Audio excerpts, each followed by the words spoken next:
Okay, quick little introduction here. I'm going to take you out on location today, even though it's not really today because I already shot it. Anyhow, it's dedicated to two groups of people.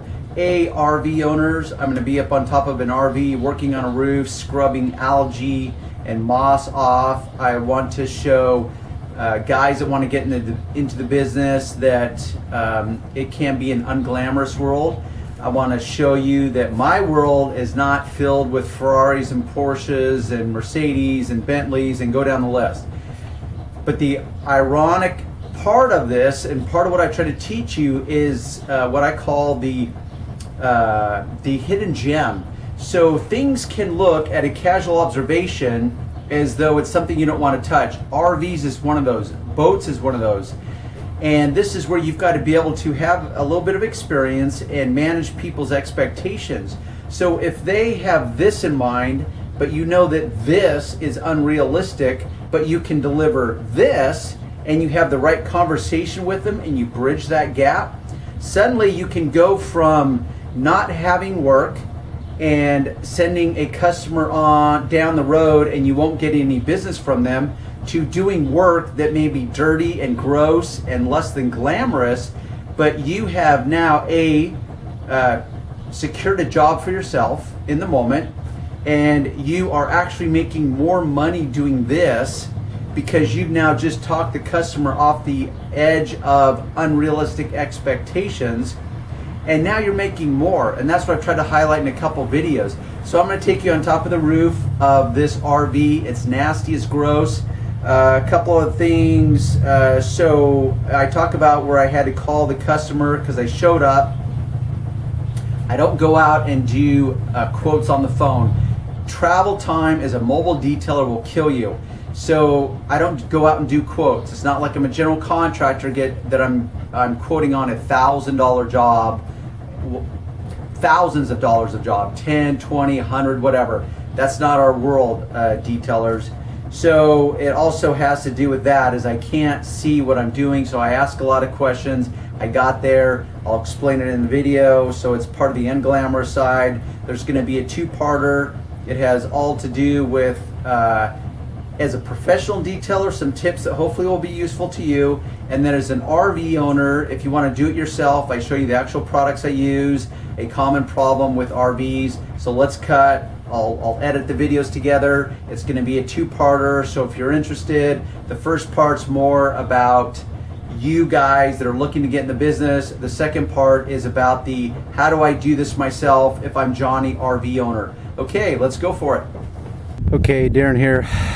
I just want to show you guys not all my days are filled with over-glamorized, high-end exclusive cars. I still do my share of grunt work. And for some reason, today seems to be a theme. So I'm on top of an RV. It's a 32-footer. I got a call from a lady. She thinks she wants it restored, polished, whatever. Completely unrealistic. And that's not even addressing this roof. This roof is the worst I've ever seen. It's this rubberized membrane of a roof. Very common in the industry. But what's also common is that for some reason it seems to grow its share of mold, lichens, moss, you can call it whatever you want. And I just had to document it because it is so thick. So there's before, this is after, and by no means is it perfect. Trust me, I haven't bitten off more than I can chew, but I had to have a call because she's not home, the customer, and manage expectations. And that is what is so key to this job, this business, is managing expectations. Unless you ask the right questions, you can't do it. So sure enough, she had unrealistic expectations. So I pointed out a few key issues, one of them being the roof, and said, hey, I just got to give you the heads up in case you come home and you had different expectations from what I'm willing or even capable of delivering. So I'm literally getting on my hands and knees and scrubbing this roof, its trade-offs. So because the sides are so oxidized, they aren't going to require much. Sorry for the shake. I'm hooking up my tripod so you can literally see what is involved with me scrubbing this. And so you can see firsthand my unglamorous side, the dirty side of detailing. I've got my synthetic non-abrasive scour pad, and because this buildup is so thick, it would be pointless to even spray anything on it because the first layer would just soak it up. So I'm just breaking it loose with this, and once again, it's still going to be far better than what she thought, and based on my follow-up conversation with her.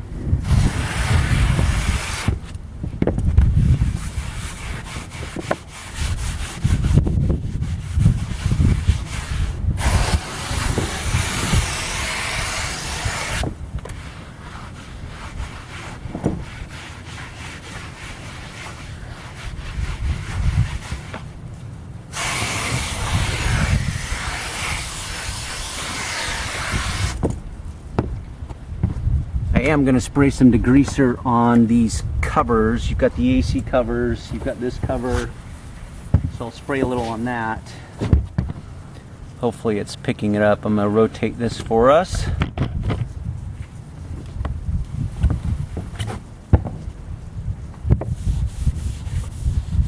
And that's my super degreaser, exterior use, diluted 4:1.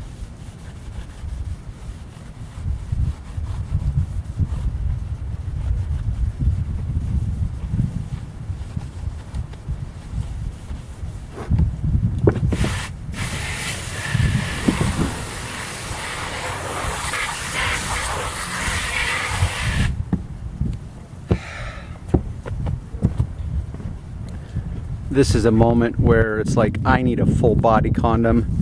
I'm literally afraid of what kind of disease I'm gonna pick up, or infection. I'm gonna have to go home and soak in a tub of peroxide or bleach or something. Anyhow, just wanted to show you the unglamorous side. I still do it, and it's not all a cakewalk. So this is the reality of detailing.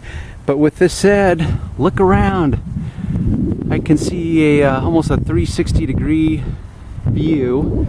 If I was in the backyard, I could. I'm in South County, Laguna Niguel. The beach is over yonder.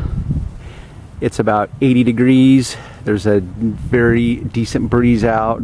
So when push comes to shove, I would take this all day long than being in four walls and being a wage slave. So trade-offs. Everything's got trade-offs.